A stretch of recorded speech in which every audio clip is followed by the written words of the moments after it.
Harshana channel. இப்போ பார்த்தீங்கன்னா காலையிலேருந்து எப்பவும் போல ரொட்டீன் ஒர்க்குங்க. இங்கே வந்து வெயில் நல்லா அடிக்குது, அப்பப்போ வந்து மானம் மூடின்னு இருக்குது. கிளைமேட் இது மாதிரி தான் இருக்குது. அடுத்து வந்து சாம்பார் பொடி வர தீர்ந்து போச்சு, அதனால் அந்த சாம்பார் பொடியும் வந்து காய வைக்கணும்னு பார்த்துட்ருக்கேன். வெயில் நல்லா அடிச்சதுன்னா நீ காய வைக்கலாம் அப்படின்ட்டு இருக்கேன். அதோட அளவு நான் ஏற்கனவே உங்களுக்கு போட்டிருக்கேன். இருந்தாலும் இன்றைக்கோட வீடியோவிலேயே நான் உங்களுக்கு வந்து அதை சாம்பார் பொடி காய வச்சேன்னா அதோட கிளிப்பை வந்து ஆட் பண்ணுறேன், பார்த்துக்கோங்க. அடுத்தது பார்த்திங்க அப்படின்னா இன்றைக்கி வந்து நம்ம வீட்டில் சமையல் என்ன அப்படின்னு பார்க்கலாம் வாங்க. காலையில் இட்லி சட்னி செஞ்சு முடிச்சிட்டாங்க. 2 சட்னி செஞ்சாங்க இன்றைக்கி. கொத்தமல்லி சட்னி ஒன்று, தேங்காய் சட்னி ஒன்று. அடுத்தது மத்தியான சமையலுக்கு வந்து என்னென்ன கிருத்திகா செஞ்சுருக்கா அப்படின்றத பார்க்கலாம். பரங்கிக்காய் பொரியலுங்க. பரங்கிக்காய் பொரியல் காலையில். அடுத்தது வந்து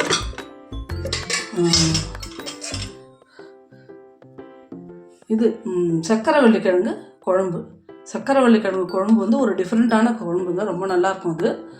அது பார்த்திங்க அப்படின்னா அது வந்து நம்மளோட சேனலில் போட்டிருக்கேன், பாருங்கள். வேணும் பார்க்காதவங்க அதை பார்த்துக்குங்க. அடுத்து பார்த்திங்கன்னா குழந்தைங்களுக்கு பருப்பு எடுத்து வச்சுருக்கா. அதில் வந்து ரசம், பருப்பு ரசம், தக்காளி பழம் போட்டு பருப்பு போட்டு ரசம். குக்கரில் வந்து ரைஸ் இருக்குது. இதுதான் நம்ம வீட்டு சமையல் இன்றைக்கி. பார்த்திங்க அப்படின்னா இந்த தீபாவளி அப்போவே வாங்கின பஜ்ஜி மிக்ஸுங்க. அது பார்த்தீங்கன்னா பஜ்ஜி மிக்ஸ் பொதுவாக வாங்க மாட்டேன் நான். எப்போவுமே வந்து கலந்துப்பேன். இதில் கடலை மாவு, அரிசி மாவு, காரப்பொடி எல்லாம் சேர்த்து கலந்து செய்வேன். கிருத்திகா வாங்கிட்டு வந்துட்டாங்க. சரி வாங்கிட்டு வந்துட்டாலே அது அப்படியே இருக்கேன், நம்ம பஜ்ஜி செய்யமே இருக்கோம் அப்படின்ட்டு ஒரு டிஃப்ரெண்ட்டாக நிறைய பேர் செஞ்சுருப்பீங்கன்னு நினைக்கிறேன். நான் இப்போ தான் புதுசாக செய்கிறேன். இது ரொம்ப நல்லா இருக்குங்க. இது பார்த்தீங்க அப்படின்னா ரொம்ப நல்லா இருக்கும். இதில் செஞ்சிங்கன்னா புடலங்காய் இருக்கு இல்லைங்களா, புடலங்காவில் பஜ்ஜி, கத்திரிக்காய் பஜ்ஜி போடலாம், பீர்க்கங்காவில் போடலாம் பஜ்ஜி. அடுத்தது வந்து பார்த்திங்கன்னா வெங்காய பஜ்ஜி போடலாம், வாழைக்காய் பஜ்ஜி, உருளைக்கிழங்கு பஜ்ஜி போடலாம். வாழைப்பழத்தில் பஜ்ஜி போட்டிருக்கேன், ப்ரெட்டில் கூட போட்டிருக்கேன். நம்மளோட சேனலில் போட்டிருக்கோம், அதெல்லாம் பாருங்கள். இன்றைக்கி வந்து நம்ம சேனலில் இப்போ தான் ஃபஸ்ட் டைம் இது போடலை. புடலங்காய் பஜ்ஜி ஏற்கனவே எல்லா பஜ்ஜியும் போட்டோமேன்றதுக்கோசரம் புடலங்காயில் போடுவோம் அப்படின்றதுனால இன்றைக்கி போடுறேன். இந்த புடலங்காய் பஜ்ஜி எப்படி செய்வோம், எப்படி போடலாம் அப்படின்றத பார்க்கலாம் வாங்க. இது பார்த்திங்கன்னா இது வந்து புடலங்காய் கொஞ்சம் ரொம்ப இது இல்லாமல் கொஞ்சம் பிஞ்சு புடலங்காவாக எடுத்துக்கணுங்க. ரொம்ப முத்தல் இருக்கக்கூடாது, ரொம்ப வந்து இதுவும் இருக்கக்கூடாது, ரொம்ப பிஞ்சு இருக்கக்கூடாது. ஒரு மீடியமான புடலங்காய் இருந்தால் நல்லாயிருக்கும். ரொம்ப முத்தல் மட்டும் இருக்கவே கூடாதுங்க. இருந்துதான் அது ஒரு மாதிரி நாராக வாயில் வரும் சாப்பிடும்போது. அதனால் வந்து டிஸ்டர்பன்ஸாக இருக்கும், சாப்பிட்றதுக்கு ஒரு இரிட்டேஷனாக இருக்கும் சாப்பிடும்போது. அதனால் வந்து நம்ம வந்து முத்தல் புடலங்காய் இல்லாமல் இந்த மாதிரி பிஞ்சு புடலங்காய் எடுத்துக்கிறது. இது உடம்புக்கும் எல்லாருக்கும் நல்லது. வாழைக்காய், உருளைக்கிழங்கு போல் வயசானவங்களுக்குலாம் சில பேருக்கு ஒத்துக்காது, கேஸ் அப்படின்வாங்க. அதுக்கு பதில் வந்து பார்த்திங்கன்னா இது மாதிரி செஞ்சு கொடுத்தோம்னா ரொம்ப உங்களுக்கு வயசானவங்களும் நிறைய சாப்பிட்லாம், குழந்தைங்களுக்கும் உடம்பு நல்லது, வயசானவங்களுக்கும் ரொம்ப நல்லது உடம்புக்கு. எல்லாருக்கும் இது சேரக்கூடிய ஒரு ரெசிப்பிங்க. இதை வந்து நம்ம வந்து எப்படி செய்யறது அப்படின்றத பார்க்கலாம். புடலங்காய், ஒரு புடலங்காய் எடுத்துகிட்டு இருக்கேங்க ஃபுல்லாக. இந்த புடலங்காய் வந்து இப்போ நம்ம வந்து கட் பண்ணலாம். அதுக்கு முன்னாடி இந்த பஜ்ஜி மிக்ஸ் இருக்குது, சக்தி மசாலா பஜ்ஜி மிக்ஸு. இதை வந்து நம்ம வந்து முதல்ல வந்து கரைச்சிக்கலாம். கரைச்சி எடுத்து வச்சுட்டு அதை கொஞ்சம் நேரம் வச்சுட்டு அடுப்பில் வந்து எண்ணெயை வைக்கிறோம். அந்த எண்ணெய் காயிற அந்த கேப்பில் இந்த புடலங்காவை நம்ம கட் பண்ணுறோம். இப்போ பார்த்தீங்க அப்படின்னா முதல்ல வந்து இந்த பஜ்ஜி மிக்ஸை நம்ம வந்து கரைச்சி பஜ்ஜி மாவு ரெடி பண்ணுறோம். இது வந்து எப்படின்றத பார்க்கலாம். அப்படி பஜ்ஜி மாவு இல்லை அப்படின்னா ஒன்றும் பிரச்சனையே இல்லைங்க. நான் எப்போவுமே அப்படி தான் செய்வேன். இவன் இந்த தடவை வாங்கி வந்துட்டாலே அப்படின்றதுக்கோசரம் இதை போடுவேன். அதாவது என்னென்னா 1 கப்பு கடலை மாவு, ஒரு கப்பு அரிசி மாவு, அப்புறம் வந்து இஞ்சி பூண்டு விழுது போடுற மாதிரி போடுவீங்க அப்படின்னா போடலாம். நாங்கள் மோஸ்ட்லி இஞ்சி பூண்டு விழுது போட மாட்டோம், ரொம்ப ரேராக தான் போடுவோம். அப்போ வந்து நாங்கள் பெருங்காயம், காரப்பொடி இல்லைன்னா காஷ்மீரி சில்லி மிளகாவும் கொஞ்சம் வெறும் மிளகாத்தூளும் போட்டுப்போம். அந்த கலருக்கோசரம் அது போடுறது. போட்டுட்டு உப்பு, பெருங்காயம், அவ்வளோதாங்க. இது தோசை மாவு பதத்தில், நம்ம ரொம்ப நீர்க்க இருக்கக்கூடாது. இட்லி மாவுன்னு வச்சுக்கோங்களேன், இட்லி மாவு பதமும் இல்லை தோசை மாவு பதமும் அதில் டிப்புன்னா அதில் ஒட்டணும் மாவு வந்து இதில் கோட்டிங் வரணும் அழகாக. அதுக்கோசரம் அது வந்து இட்லி மாவு பதத்தில் நம்ம கரைச்சி வச்சுக்கணும் மாவு. இவ்வளோ தான். நான் பஜ்ஜி மிக்ஸ் இருக்கிறதுனால எல்லாமே இதுலேயும் இருக்கும், உப்பு கூட இதிலே இருக்கும். அதனால் வந்து நான் வந்து அப்படியே போட்டு இப்போ கரைச்சிக்கிறேன்.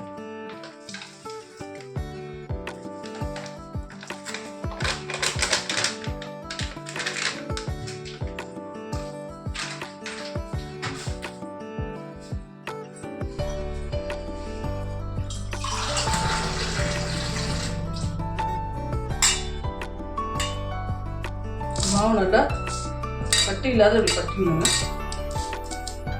அவ்வளோதான் பண்ணிவிட்டு கொஞ்சம் கொஞ்சம் மாவு ஊற்றிட்டு ரொம்ப ஜாஸ்தி தண்ணி போயிடக்கூடாது. போயிடுச்சுன்னா அந்த கோட்டிங் வந்து அந்த இதில் ஒட்டாது, காயில் ஒட்டாது. அதுக்கோசரம் தான்.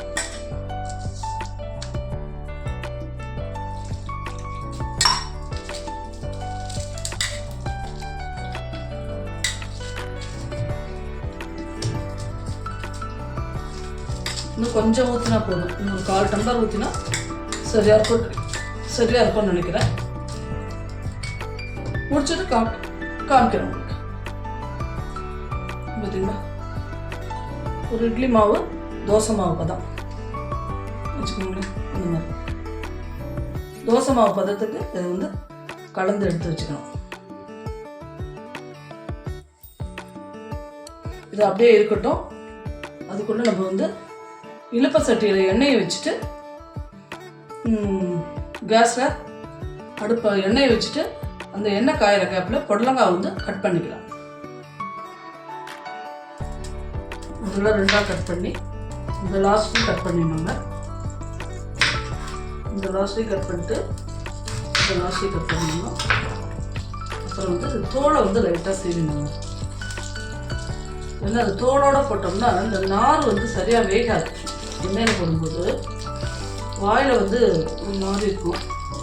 அதனால் வந்து இந்த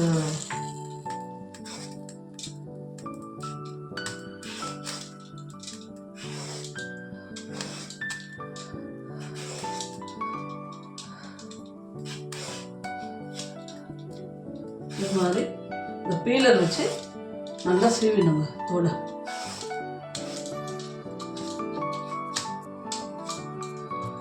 சீவிட்டு அதுக்கப்புறம் நம்ம இந்த இது இருக்கு இல்லையா,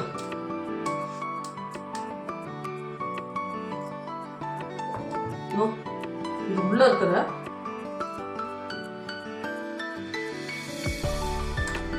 இதை வந்து எடுத்துடணும். இப்படியே பண்ணி எடுத்துட்டு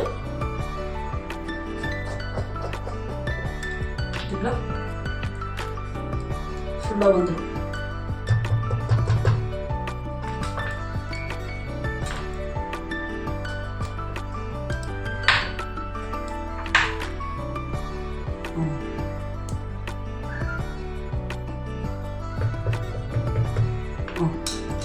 இது உள்ளே இருக்கிறது ஃபுல்லாக வந்துடுச்சுங்க. இப்போ வந்ததுக்கப்புறம்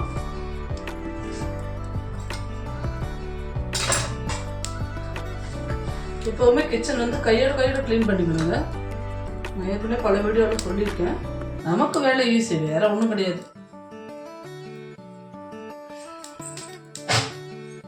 இல்லைன்னா கிச்சன் க்ளீன் பண்ணுறதே ஒரு பெரிய வேலையாகிடும் நமக்கு. இந்த வேலை முடிஞ்சவங்க பார்க்கலாம். இப்படி ரவுண்டாக செய்யலாம். பாருங்க,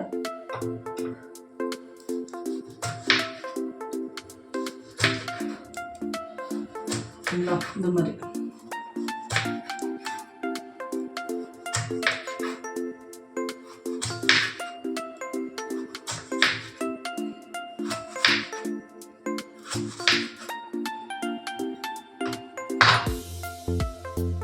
இப்போ இது அடியில் உள்ளதையும் நம்ம எடுத்துடலாம்.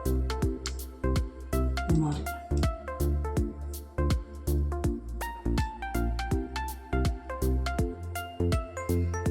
ஃபுல்லாக கட் பண்ணிவிட்டு காமிக்கிறேன். ஒரு ஆஃப் அப்படி ரவுண்டாக கட் பண்ணிட்டோம். இன்னொரு ஆஃப் வந்து இப்படி கட் பண்ணிக்கலாம் நீட்டாக.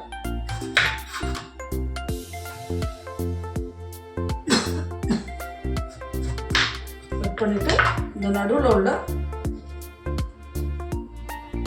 இதை எடுத்துடணும். இதை எடுத்துட்டு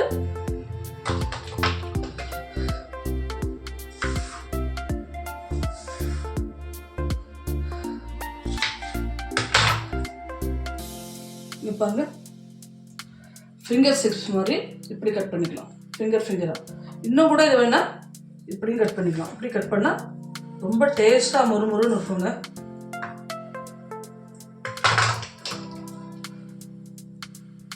இப்படி கட் பண்ணிக்கலாம். ஃபிங்கர் சிக்ஸ் மாதிரி இப்படி ஃபுல்லாக முடிச்சுட்டு காமிக்கிறேன்.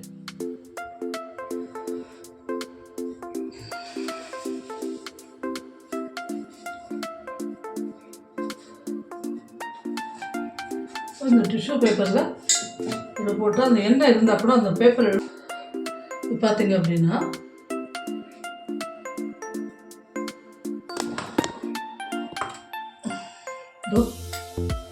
இந்த இது பெரட்டி திரும்ப 2 பக்கமும் பெரட்டி இப்படி போடணும்.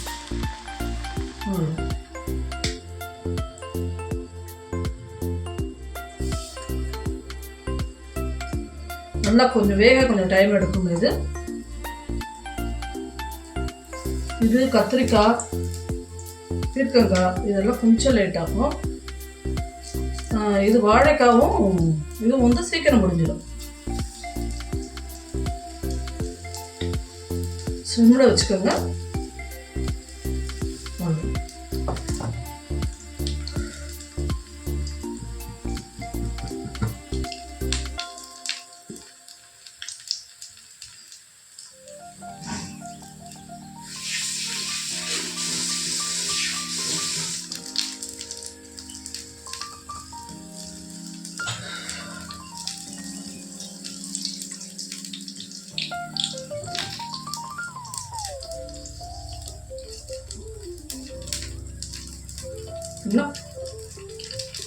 இந்த மாதிரி நல்லா இந்த ஓசை ஃபுல்லாக அடங்கணுங்க. அடங்கினதுக்கப்புறம் நம்ம எடுக்கணும். அப்போ தான் அந்த உள்ளே இருக்கிற அந்த பொடலங்காய் வந்து வெந்திருக்கும். பாருங்க, இந்த ஓசை நல்லா அடங்கி போச்சு. அடங்கினோடனே நம்ம இப்படி எடுக்கிறோம். இதை பொன்னிறமாக மாதிரி எடுத்து மாறினதுக்கப்புறம் இப்படி எடுக்கிறோம்.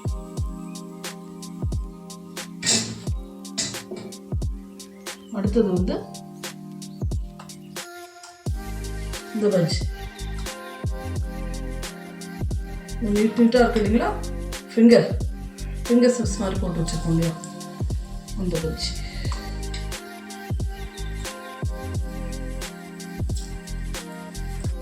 பாருங்க, நல்லா ஓசை அடங்கி போச்சுதுங்க. அவ்வளோதாங்க, இந்த பஜ்ஜி முடிஞ்சுது. இப்போ இது எப்படின்றத ஒரு நாள் ரீகேப் பார்த்துடலாம். நம்ம பார்த்தீங்க அப்படின்னா இந்த இது வந்து புடலங்காய் ஒன்று எடுத்துக்கணுங்க. புடலங்காய் வந்து கீழே உள்ள 2 கட் பண்ணிவிட்டு நடுவில் கட் பண்ணி 2 பார்ட்டாக பிரிச்சுக்கணும். பிரித்து அதை தோல் சீவிட்டு நடுவில் உள்ள அந்த விதையெல்லாம் எடுத்துகிட்டு ஒன்று வந்து ரவுண்டாக ரிங் மாதிரி எடுத்துக்கணும், கட் பண்ணி எடுத்துக்கணும். இன்னொன்று வந்து ஃபிங்கர் சிப்ஸ் மாதிரி நீட்டாக கட் பண்ணி எடுத்துக்கலாம். உங்கள் சௌகரியம், நீங்கள் எப்படி வேணாலும் வச்சுக்கலாம். இன்னும் வேறு டிசைனில் எதாவது கட் பண்ணுறதுனாலும் கட் பண்ணிக்கலாம், அது உங்களோட விருப்பம் தான். அடுத்தது வந்து அதை கட் பண்ணி வச்சுக்கிட்டு பஜ்ஜி மிக்ஸ் நான் இங்கே கரைச்சிருக்கேன். அப்படி பஜ்ஜி மிக்ஸ் தான் வேணும்னா கிடையாது, இந்த தடவை வாங்கி வந்துட்டாங்கன்னு நான் கரைச்சிருக்கேன். நீங்கள் வேணால் 1 கப்பு வந்து கடலை மாவு, 1 கப்பு அரிசி மாவு, இஞ்சி பூண்டு விழுந்து சேர்க்குறவங்க சேர்த்துக்கணும். அதில் அடுத்தது வந்து பார்த்திங்கன்னா காஷ்மீரி மிளகாத்தூள் வந்து கலருக்கு 1 ஸ்பூன் வந்து வெறும் மிளகாத்தூள் காரப்பொடி போட்டு உப்பு பெருங்காயம் எல்லாத்தையும் போட்டு தோசை மாவு பதத்துக்கு கலந்துட்டு இழுப்பு சட்டியில் கேஸில் நல்லா எண்ணெயை வந்து காய வச்சுட்டு அதை வந்து நம்ம வந்து ஒன்றுன்னா அந்த கரைச்சி வச்சுருக்கோம் இல்லையா பஜ்ஜி மாவு, அதில் டிப் பண்ணி போடணும். போட்டுட்டு 2 பக்கமும் பொன்னிறமானவுடனே 2 பக்கமும் திருப்பி போட்டுட்டு அந்த ஓசை ஃபுல்லாக அடங்கி பொன்னிறமானவுடனே எடுக்கணுங்க. இது கொஞ்சம் டைம் தான் எடுக்கும் வேகிறதுக்கு. அது வந்து நம்ம பொறுமையாக இருந்து அதை எடுக்கணும். எடுத்தால் நல்லா சுவையான பஜ்ஜி ரெடி. தேங்காய் சட்னி, வெங்காய சட்னி, கொத்தமல்லி சட்னி எதோட வேணாலும் சேர்த்து சாப்பிடலாம். ரொம்ப சூப்பராக நல்லாயிருக்குங்க, சுவையாக இருக்கும். இந்த வீடியோ எல்லாருக்கும் பயனுள்ளதாக இருக்கும்னு நினைக்கிறேன். பிடிச்சிருக்கும்னு நினைக்கிறேன், நம்புகிறேன். நன்றி, வணக்கம். நாளைக்கு வேறு ஒரு வீடியோவில் உங்களை நான் சந்திக்கிறேன். லைக் பண்ணுங்கள், ஷேர் பண்ணுங்கள், சப்ஸ்கிரைப் பண்ணுங்கள். பாய்.